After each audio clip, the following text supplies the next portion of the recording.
All right, I'll let people trickle in over the coming seconds. Welcome, everyone. For myself, Julia Friedlander in Berlin, and to colleagues also in the United States. This is our regular series. We call it "Better Be Prepared," but that's just this is an overall term. When Atlantik-Brücke likes to get together, it's broad networks across the Atlantic for a webinar and on pressing issues. It gives us obviously an opportunity to bring experts together without sending them halfway across the world and take a few minutes out of their busy schedules to join us. So today we're going to talk about the history of conflict resolution, which we can apply to current conflicts in Eastern Europe and in the Middle East.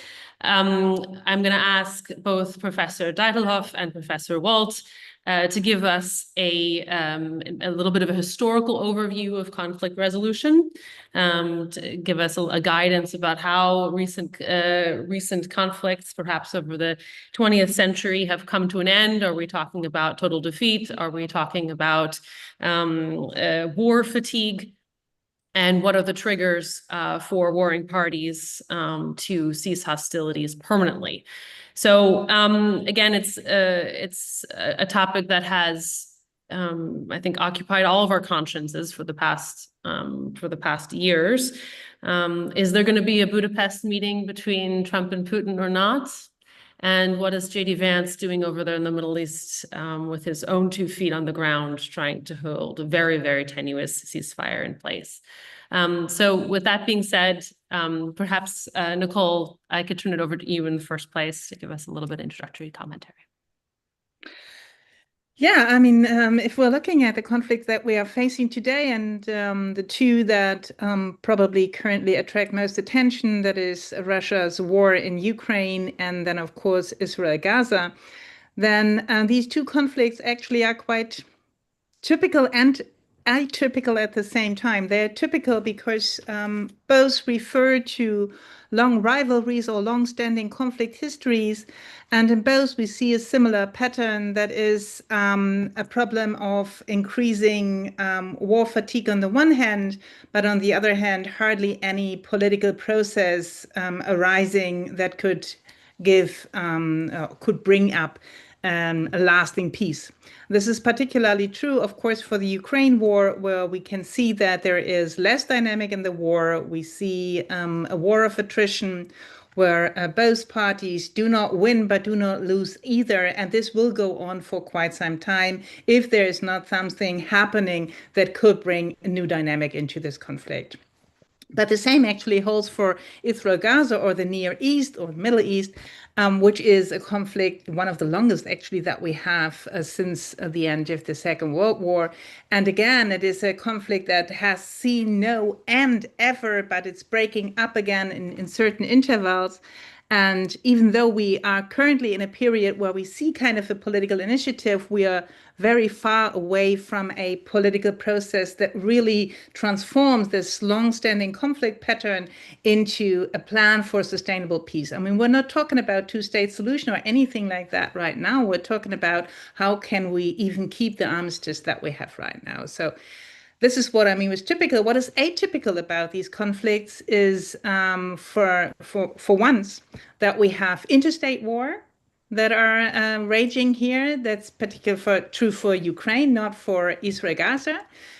This is something that we're not used to anymore. And actually also the data that we're working with in political science predominantly is now based on domestic war, that is civil war, but not anymore on interstate war. And I think we're lacking a little bit of some of the expertise that we should have, but we're more used to dealing with these civil wars.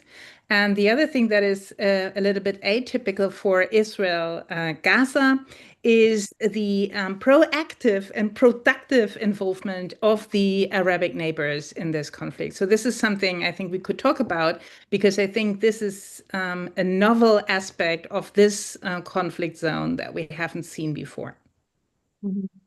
I mean, so if you were to I mean, if you were to compare, is compare this section of both of these hot conflicts to say, okay, we can both of them are proceed by decades of conflict, right?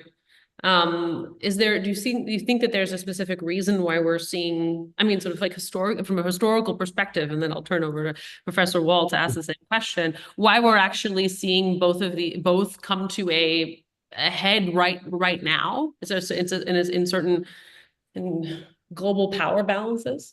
I mean, if I may translate that, is this a question of a power transition period that we're facing, right? That the hegemon, the United States, is losing its grip. I mean, I think this is, of course, part of the story that we are facing, but it's not the main part. Because if you're looking at these two conflicts, think about Russia and Ukraine. This is something that has been going on since at least the mid-2000s. So there were not only first conflict encounters, there was not only the annexation of Crimea, but there were already interactions between NATO and Russia regarding Ukraine. This was about the accession, the potential accession of Ukraine to NATO.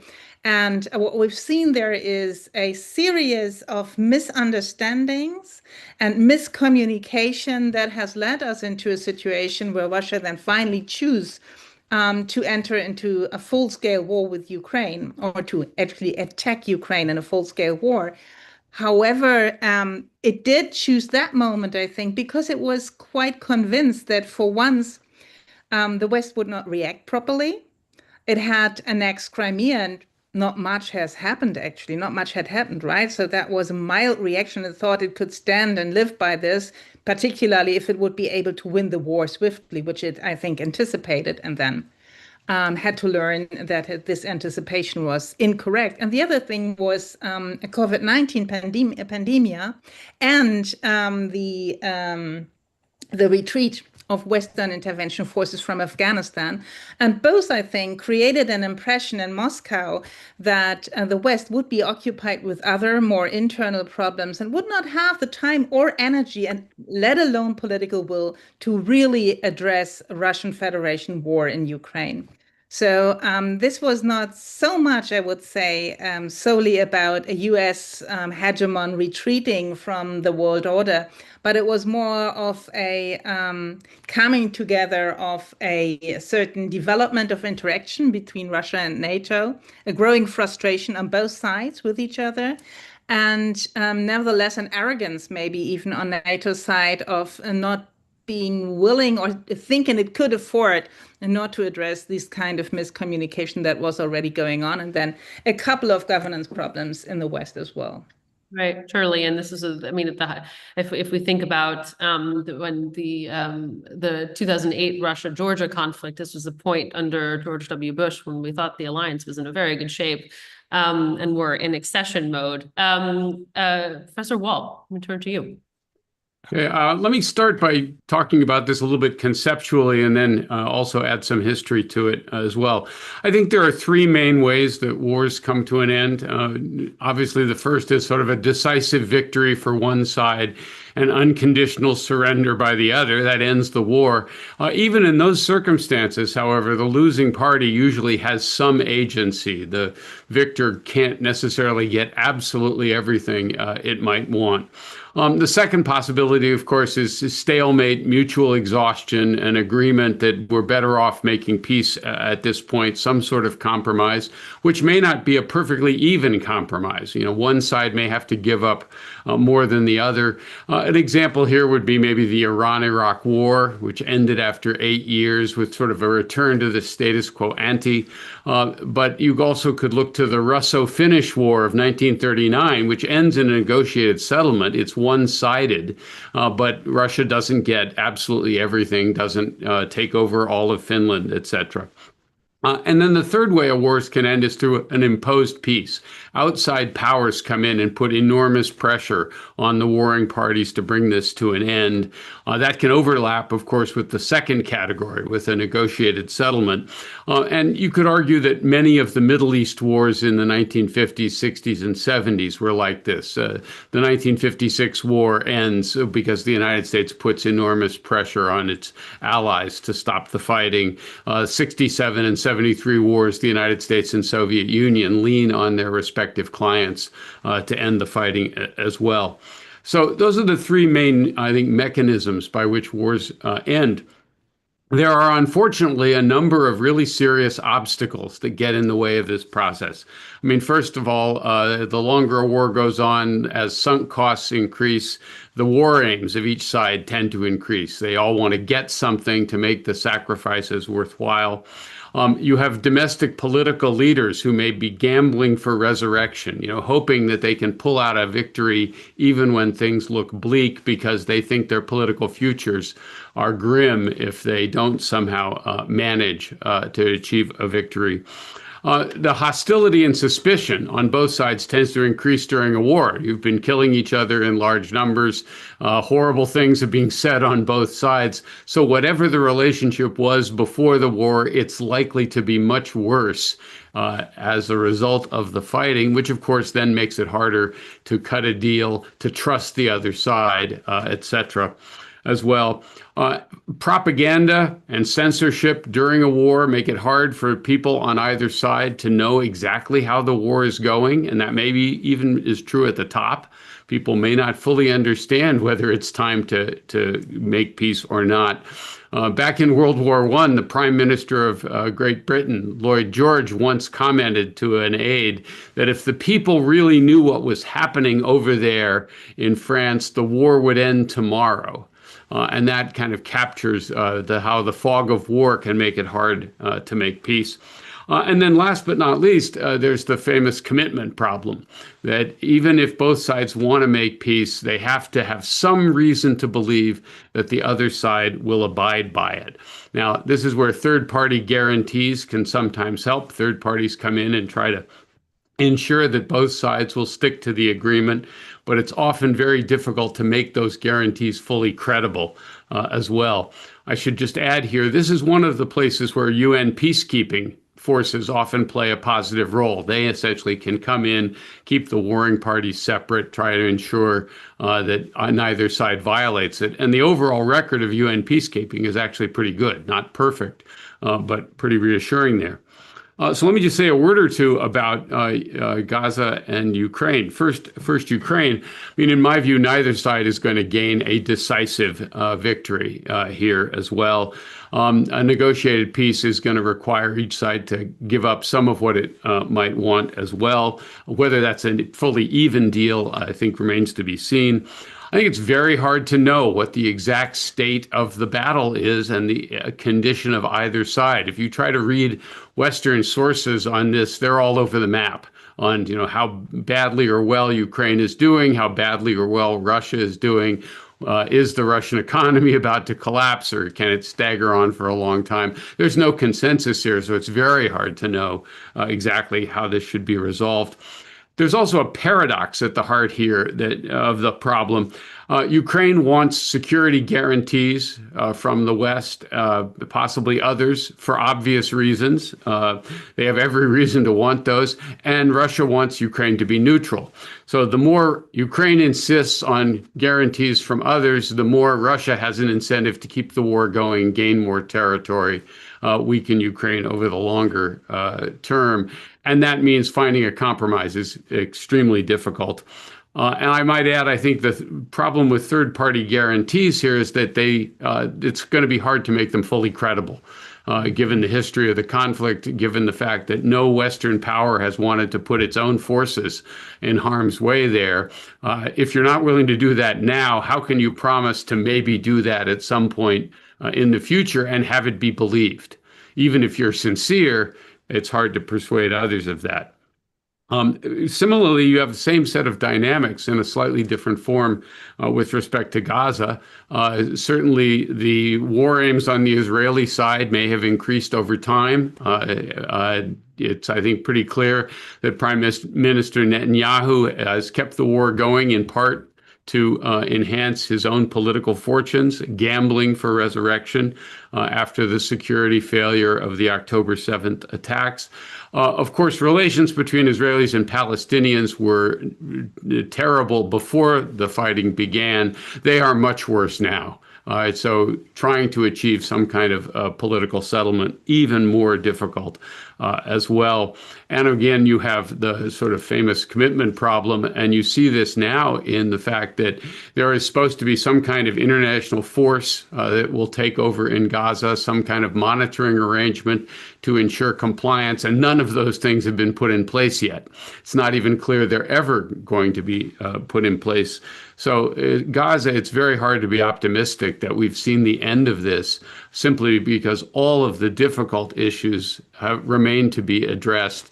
And again, as we've seen, unfortunately, in the past week, the ceasefire that people were hailing as this great breakthrough is already breaking down, as I think most people largely expected. So I think that story, unfortunately, will continue for a long time. Let me add one final point, which we may want to get into. What I've been talking about is how you try to bring a conflict to an end, you get the guns to fall silent and the killing to stop. There is a separate process of reconciliation, either within countries in a civil war or between countries after an interstate war, that is in some respects a separate process, and sometimes succeeds remarkably well, and in other cases never fully succeeds, and you may get a replay 5, 10, 20 years down the road. And I see that as a somewhat separate challenge to simply getting each side to say, we've fought long enough, it's time to make peace. Mm-hmm. And I mean, this is kind of what I was getting at in my question to Nicole, and not only in regard to what where the U.S. stands in all of this, but I think that what is the difference between a war that's based on conventional terms, so tanks rolling over territory, and I think what you were referring to as well is that we don't really know what the status quo is and who's winning and who's losing, partially because the parties are conducting warfare on so many different levels, whether it's inching back and forth over a few meters of land, whether it's through drone warfare or cyber warfare or intelligence operations, which are happening on all sides in hybrid form. Does some of it have to do with we don't really know how to determine when gains and loss in a 21st century or 2025 war environment? I'll be interested to hear what Nicole has to say on this. I actually don't think this is a new phenomenon. This is, I think, been evident in lots of wars. Knowing what the state of the battle was in World War I and World War II was very difficult. So when the German army collapses in 1918, this is a complete surprise to everyone.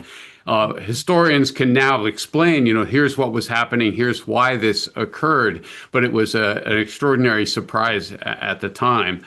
Similarly, we could be surprised by something happening on the Ukraine war.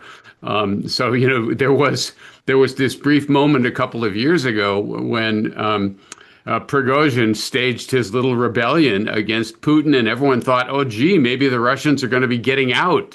We don't know what's going to happen. Maybe Putin will lose power. That didn't take place, but it conveys that even in a world where we have, satellite surveillance, electronic surveillance, lots of people following the war closely, it's very, very hard to know how it's actually going at any given time or what the future holds.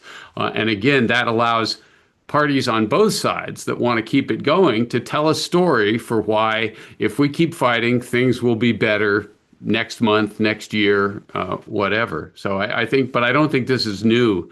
I think this is an old phenomenon.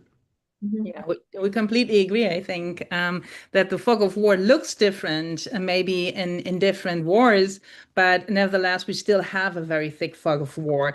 We have propaganda in each conflict that that contributes to this fog of war, and we have new means of conducting war in conflicts that add to this fog of war, but I don't think that the challenge is a qualitatively different one.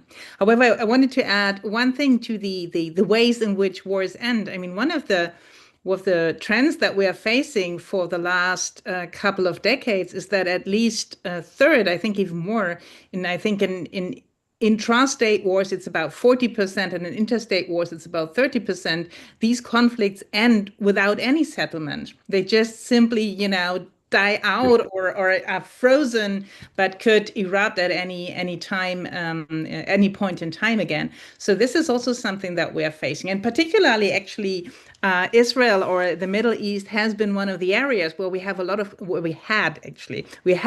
conflicts without any settlements. This has changed during the last years, where we have seen political processes arising, coming to political settlements.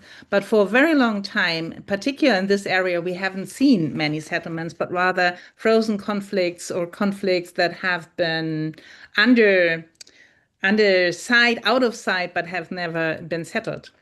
Right. And there's a very good book. I just adding a point here. There's a very good book. It's an old book by Frederick Clay called "Every War Must End," which lays out many of these dynamics in a quite clear and accessible way. And he makes the interesting argument that often what it takes to end a war is some sort of change of leadership.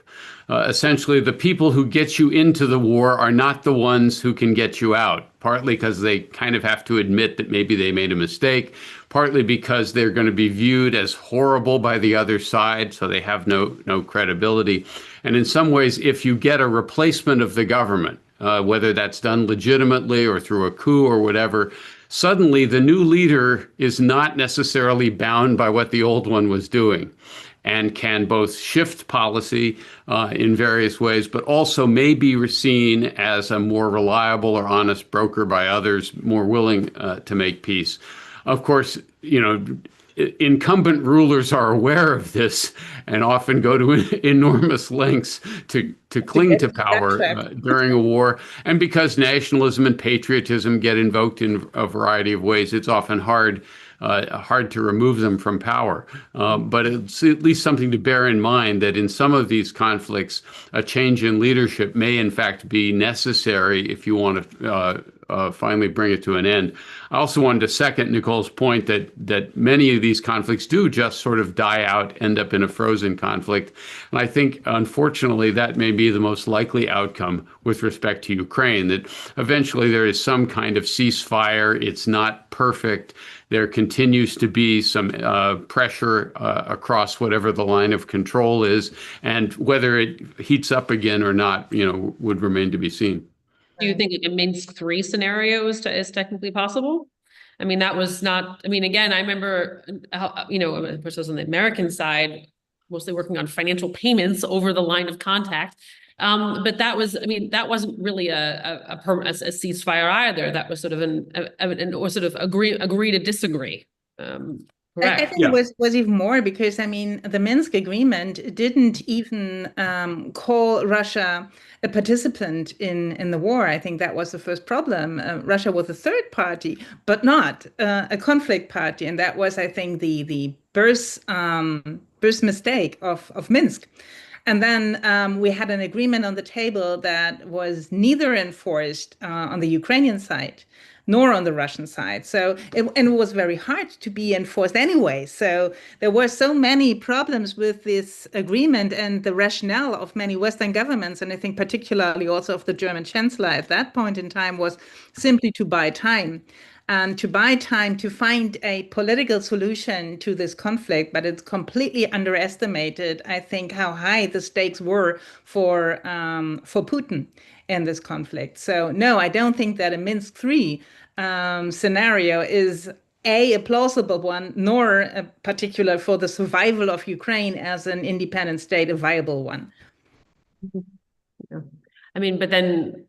Then what is if you say, what are the scenarios that lead to a sort of a war weariness situation in Ukraine right now? You don't see that I mean, is it a lack of arms? Is it if you actually, is it a different sort of third? I mean, I think Trump is actually playing with this, right? How do I sort of cut them both off at the same time?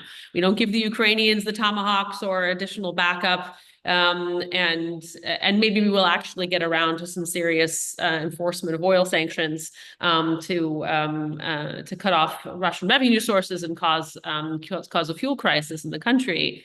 I mean, is that the? I mean, you have to sort of fabricate facts on the ground for both parties? Is that what we're dealing with?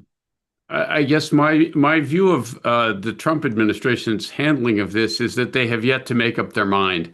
And therefore, they've oscillated from a whole series of different positions. You know, Trump initially coming in, claiming this was something he could solve in 24 hours.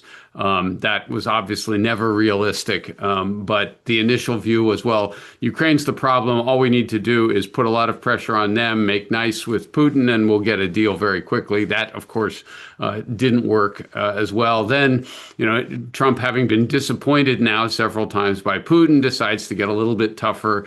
You know, the United States continuing to provide intelligence assistance, willing to sell weapons as long as someone else pays for it, etc. So veering back towards some support for Ukraine, where I don't think the administration has ever been clear-eyed, is to say what's going to have to happen here is pressure on both sides.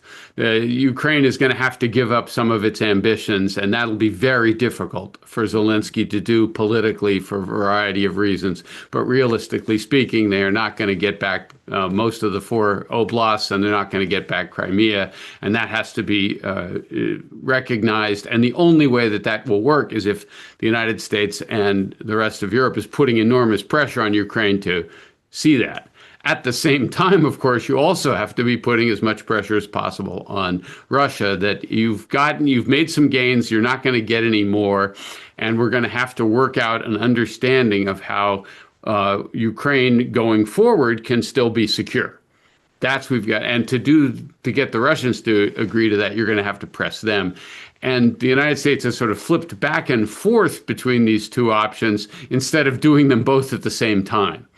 And I think until that happens, you're likely to continue to see the kind of, you know, hurting stalemate that we have now going on, where I think the biggest problem for Ukraine, unfortunately, is not so much weaponry as manpower. Weapons matter here, particularly drones, but it's also manpower.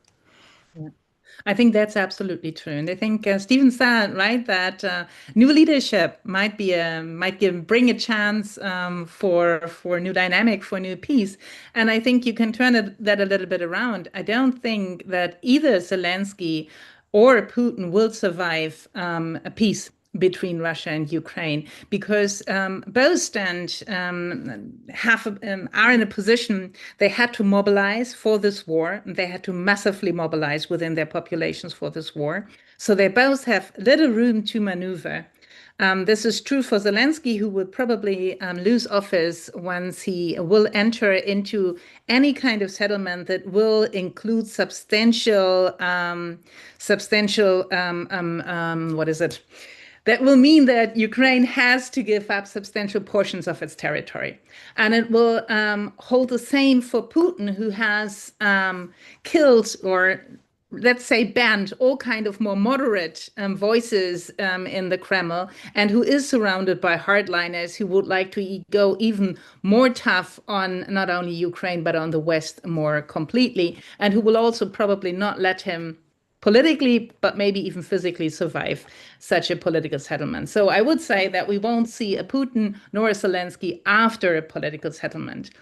However, to get to this political settlement, I think that Stephen is completely right. We need to put in much more pressure on both sides.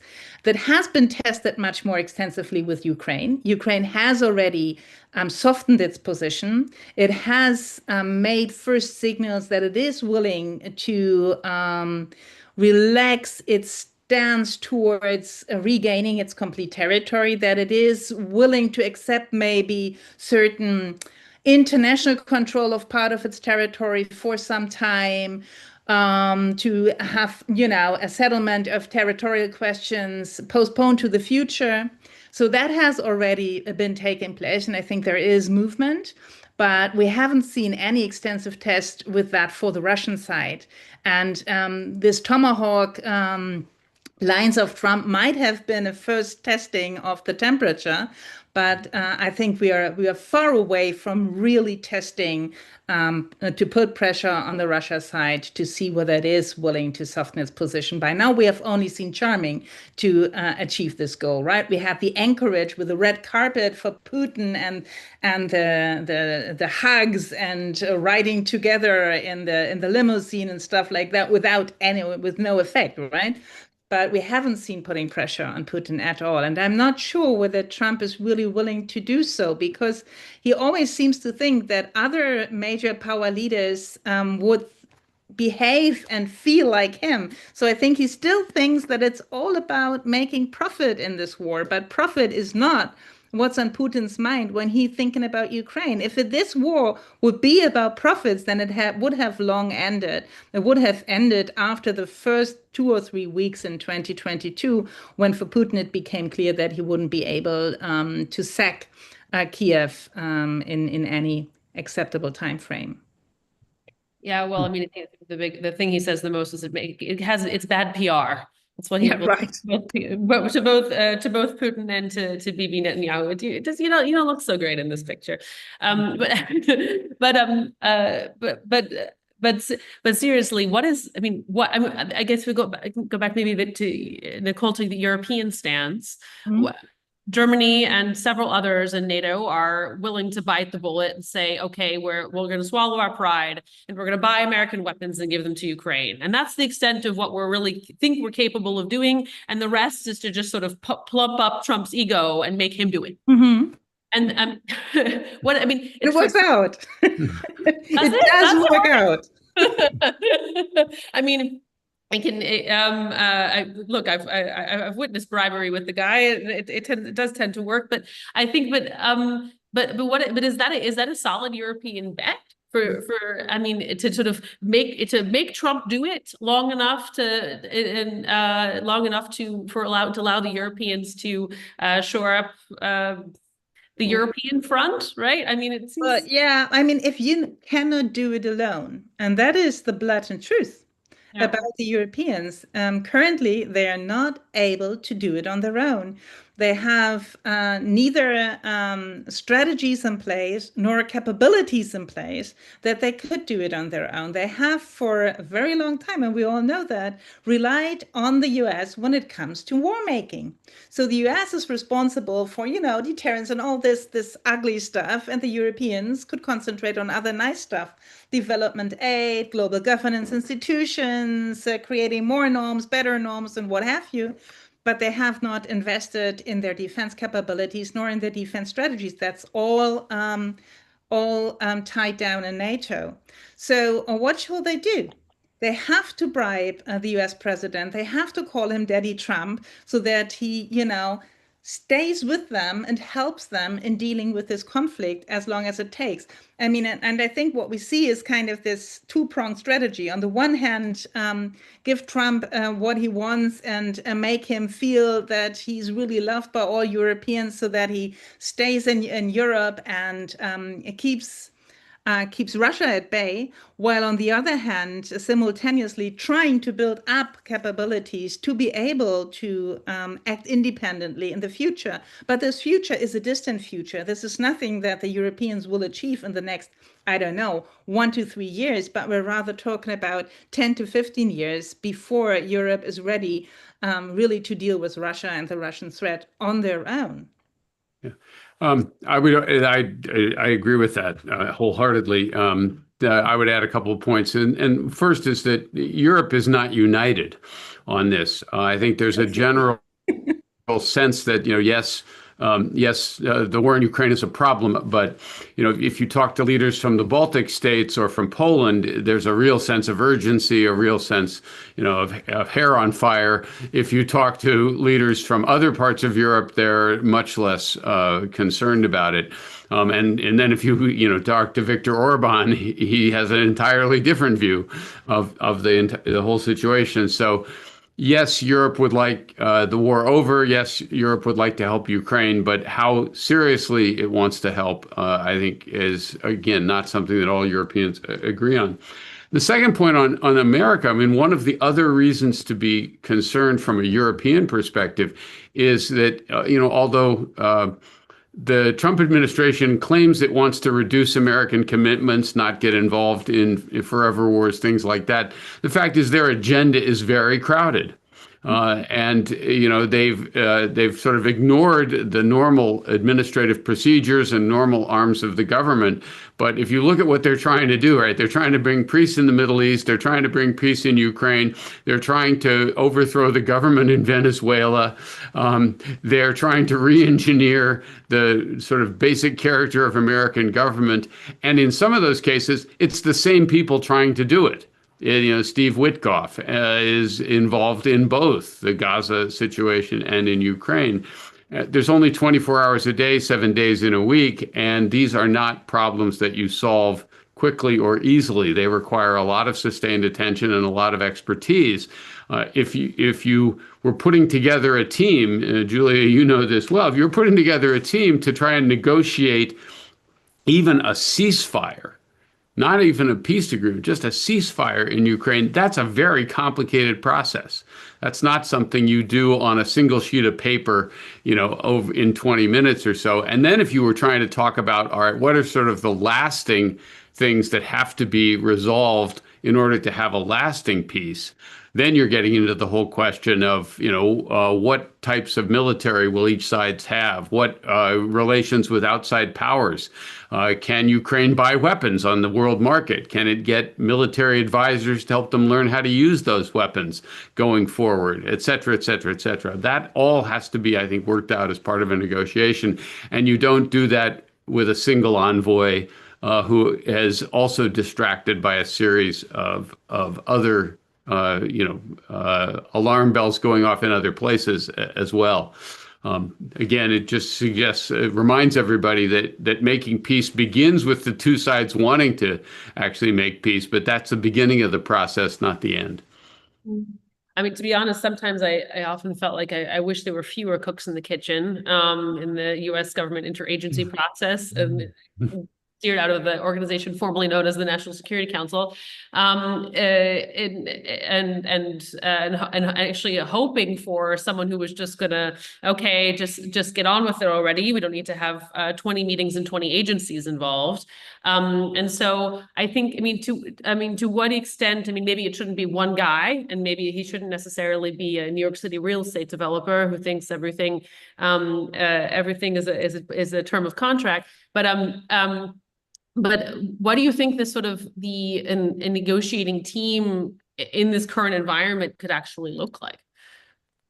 No, I have not thought about that, but certainly if just taking the Ukraine situation, you would need to have expert. You may have a relatively small team, but it's got to be a dedicated team that can work on these problems over time, not just fly in, fly out. That may happen a little bit. One way to think of it is the Obama administration, negotiated the nuclear deal with Iran, and this had a combination of very high-level engagement by the president, by the Secretary of State, by the Secretary of Energy, who was a nuclear physicist, et cetera. But they also had a quite expert, well-experienced, knowledgeable team providing the technical support because it was a highly technical agreement. And you would need something like that with respect to Ukraine to sort of work through where the lines of control would be, what the military forces and deployments might be going forward, exactly what the verification procedures would be as well. How are you going to repatriate prisoners? What about repatriating children who might have been moved to one side or the other? There's an awful lot of issues there. And you have to forget, even though we're all sympathetic to Ukraine, Russia's going to show up with its list of things it wants and things it wants to be reassured about. When they talk about, the root causes of the conflict, that's not a completely empty statement. They have things that drove their decision making all along that they will want to have addressed in some fashion. So again, this would have to be a team that has military expertise involved in it, a good knowledge of the history of how we got here, an understanding of the politics within Russia, but also within Ukraine as well. And then finally, with an ear out to our allies in Europe, who are going to have to be on board with this in a variety of ways too. But if we've tipped our hands so far of course, justifiably in the direction of Ukraine, is it really up to us to be the best arbiters of those terms if you want Russia to be a credible negotiator? I mean, to what extent do you think? I mean, look, in the Middle East, we've always worked with the Middle East allies. You have Qatar as the neutral broker, and the Saudis and the Egyptians, and of course the Turks, right, which are equally as important at this table as Jared Kushner. But in the Russia situation, how are the United States and European allies the brokering partners there? That's what I mean. They're not. We're involved in the process. We're not seen, I think, as an honest broker. The people who were optimistic about Trump, and I think this was Trump's own self-image, that he didn't hate Putin. He thought Putin, was somebody he could do business with. He had a good relationship with him. And therefore, he could sort of come in and be the third-party mediator. Of course, lecturing Zelensky in the Oval Office in the way he did was not exactly what an honest broker would have done there. I think, and Trump has, in almost all of his diplomatic dealings, has seen himself and I think may genuinely believe that, his personal charm, his alleged deal-making acumen will allow him to pull rabbits out of hats in various ways. If you think back to the first term when he tried to charm Kim Jong-un of North Korea, without doing any of the preliminary work, without having an agreement more or less in place, but he could just do it, by showing him videos of condo developments and relying on his, personal, as I said, personal charm. It didn't work with Kim Jong-un. It's not going to work, it seems to me, with Putin or others as well. Nicole, what do you think? I think there's nothing to add to this. When we're looking at Israel, Gaza, we see, of course, that Trump has managed to achieve something that others have not before. We have a ceasefire. We have a 2021 whatever points plan, even though we're still looking for progress with regard to the plan following the ceasefire. But I think the ceasefire in Israel-Gaza is kind of typical for how Trump approaches conflicts and also how he portrays or sees himself with regard to bringing conflicts to an end in the world. So he's a little bit like Big Daddy, who is dealing with nasty children that he has to bring, back into order. And the lecturing of Zelensky in the Oval Office, or also his utterances that they are like kids on a schoolyard bullying each other, and that this has to end one way or the other, is a little bit like that. And what he's doing to solve these conflicts is not only lecturing them, but then also putting in maximum pressure, like being the school principal who has overarching power, who can bring these nasty little children back to order, right? And I think it works in a way that it can bring in a new dynamic into these conflicts. And we've seen this in Israel-Gaza. It has created it has made a difference. But what is absolutely missing is that it doesn't have the kind of instruments for coming from this kind of initial dynamic to a political process that would lead from a ceasefire, maybe from an end of hostilities, to bring in peace. This is what happens right now in Israel-Gaza, where we see this gap between the end of hostilities on the one hand, and it's already fragile, and getting now into the more productive parts of this peace plan. that is into the political process. And we can see that in many other conflicts, and also in his dealing with Ukraine and Russia as well. So there is dynamic, he's putting in maximum pressure, but then there is something lacking. There is no understanding of the kind of complexities that a political peace process would involve. And this is also why for him it's completely okay to have someone who's really ignorant of the historical or regional circumstances of these conflict settings to bring Witkoff in as a chief negotiator into these conflicts, because it doesn't matter. He thinks it doesn't matter to know about the history, to know about the regions, how they are called, the provinces and whatever. It is all about maximum pressure. And then somehow, rabbit out of the hat, somehow it would turn into a political process. But this is not what is happening. And this is also not what is happening in many of the other conflicts that he claims to have solved during his second presidency so far, right? So I think what he's good at, and he's really good at that, is if you have like really protracted conflicts, he's really good at bringing in new dynamics, right? And new impetus to start something new. But he's really bad in steering this dynamic into a particular direction that is into a political process that could bring peace. I agree with that. So, Trump loves publicity. So he likes to be the center of attention, likes to be able to claim credit for things. I think what you see in the Israel-Palestine Gaza situation is something many of us have believed for a long time. The United States did, in fact, have enormous potential leverage over what was happening there. The problem was it wasn't using any of that leverage. And this failure, goes way back, but certainly was true in the Biden administration, which continued to tolerate what was going on, occasionally protesting, but never using any leverage. And the Trump people hadn't done that either. And what appears to have tipped the balance there was the Israeli attack on Qatar. A U.S. ally in the region, one that Trump had been cultivating in a variety of ways. Very embarrassing personally for Trump to have Israel attack Qatar, dropping bombs on Qatar in an attempt to kill some Hamas negotiators. And that was the thing that apparently, finally was the last straw for Trump, led him to a very angry phone call with Netanyahu, et cetera, forcing Netanyahu to then apologize as well. So Trump uses the leverage. The question is there going to be follow-up? Because all we got was a ceasefire, again, that's beginning to break down. And here's, I think, the reason to be concerned. Historically, just Trump has not been good at follow-up, not interested in details. Once the speeches have been given and the announcements have been made, he wants to move on to something else, particularly if it's a difficult and intractable problem.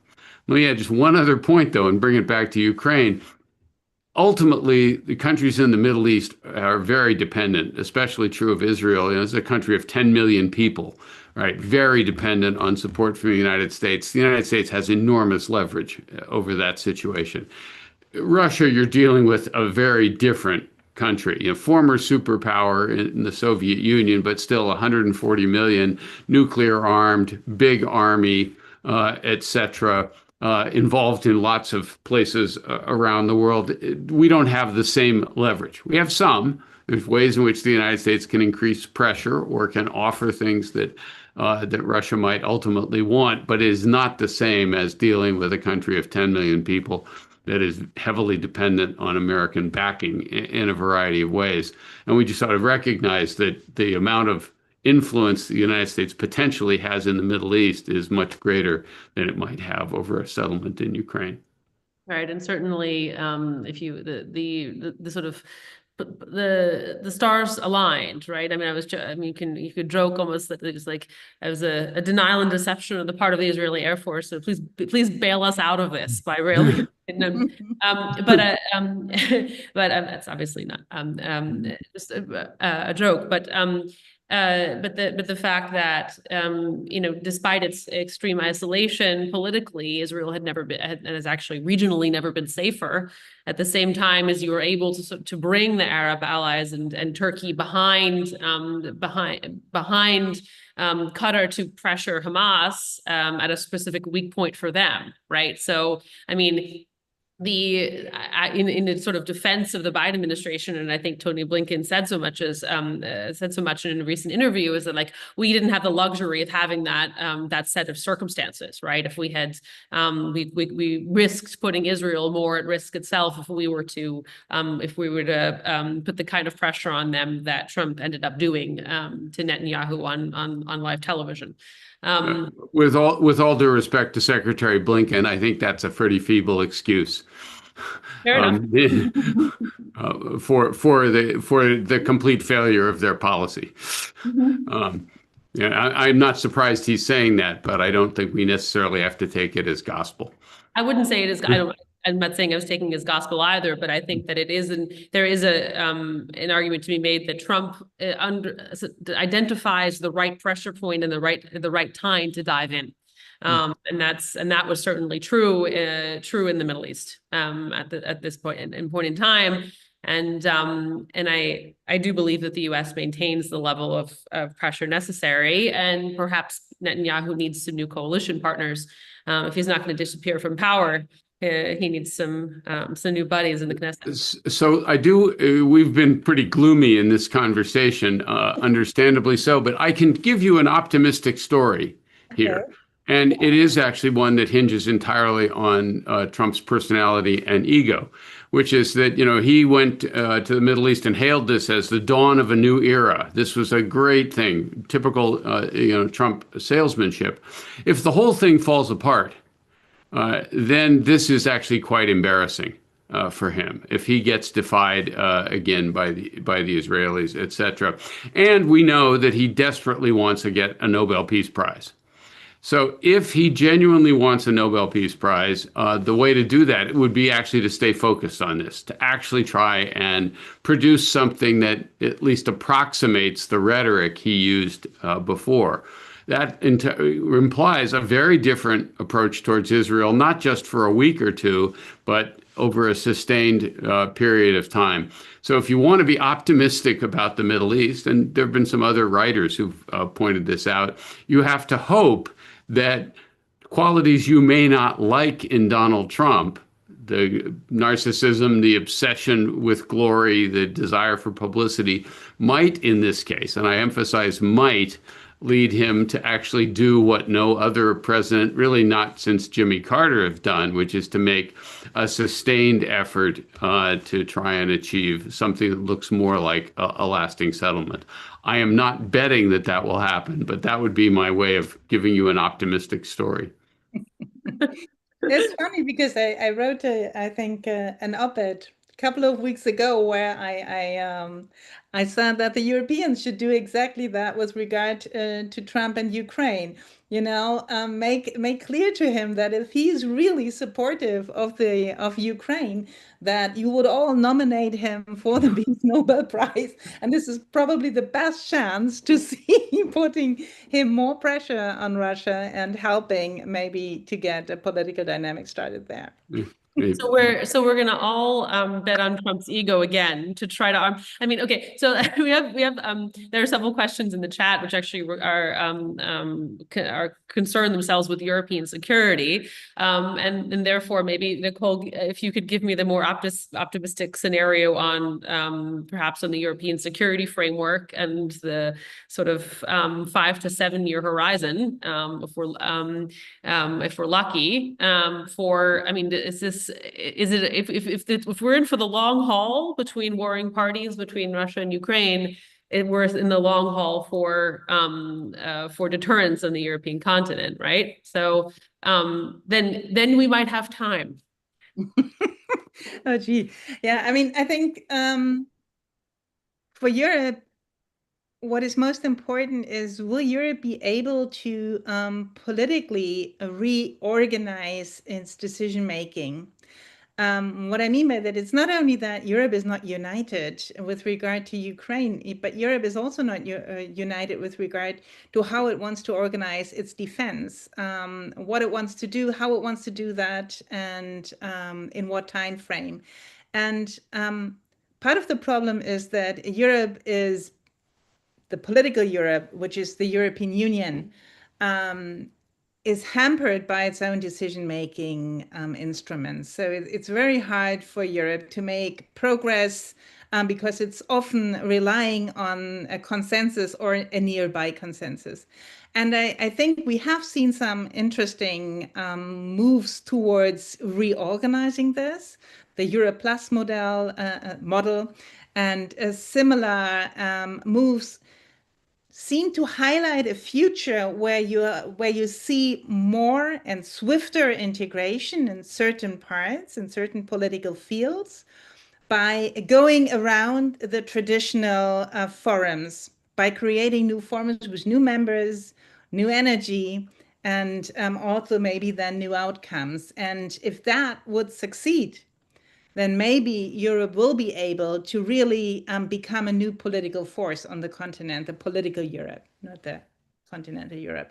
And I think this would be the more optimistic scenario, that Europe Plus models will really work out and will then mushroom towards other political fields as well. And I think this is necessary, because otherwise with the old forums and the old style of decision making, we won't see, even in 5 to 7 years, we won't see a Europe capable of defending itself and of putting up a credible deterrence towards Russia.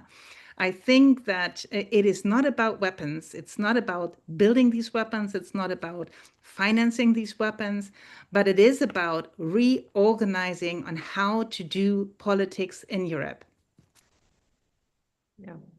I mean, I see this, I see this sort of the conflict almost has been, we've played it out in very imperial fashion, right? Allowing the Ukrainians to win enough not to lose, and the Russians to also to win enough not to lose. It's a stalling tactic, right? Mm-hmm. Stalling tactic on the part of the West, and it almost buys that time. And I'm wondering if that's really. But it only buys the time if it's worth it. That's the problem. Of course, Europe is doing that, and it has been doing that during the last years, supporting Ukraine so that it doesn't lose, but definitely not supporting it to win.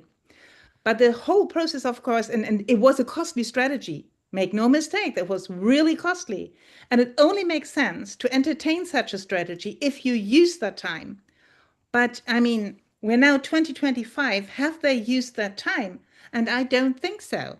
I think that we're still seeing hardly any progress with regard to coming up with real decisions. But what we do see now is at least these kind of, as I said, these kind of moves of reforming the institutions. And I think this is really where all thought and energy should go into, because otherwise I don't see an optimistic scenario really on the horizon. Mm-hmm. Very fair. Walt, to close us out, if we didn't have Trump right now, what would be the U.S. position on conflict resolution? We have of course the restrainers, and they are a very strong chorus. But we do have old hawks in the Senate. So if we didn't have the fearless leader, where do you think that the United States would stand in its Well, I mean, one way to speculate about this would be to say, suppose Kamala Harris had won the election, and there I think you would have gotten, sort of continuations of the Biden administration's foreign policy on most issues, perhaps some adjustments, but certainly not a radical departure. So American support for Ukraine would probably have continued, much as it had under the Biden administration. There was might have been some problems in the Congress getting approval for that, but it again depends a little bit on how the election had turned out. I think American policy in the Middle East would not have deviated alleviated very much as well. So the fighting in Gaza would have continued. We probably wouldn't have a ceasefire now. It's possible that she would have departed from Biden's views once in office, but that's certainly the rather ambiguous direction that she hinted at during the campaign.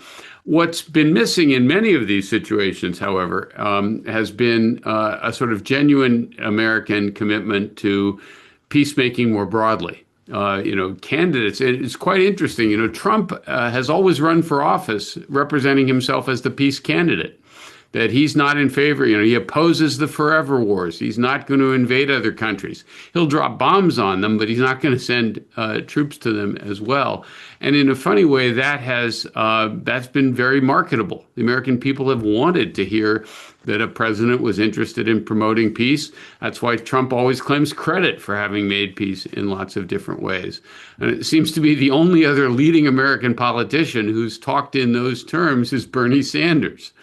Well, so if I were giving Democrats an advice for 2028 is you want to make sure you don't have a candidate who sounds like he or she is going to get the United States into a lot of trouble around the world. That just doesn't seem to sell very well with the American people. Thank you. I think that, that's a horseshoe theory in and of itself to tie the president and Bernie Sanders together. But I see it in economic policy as well.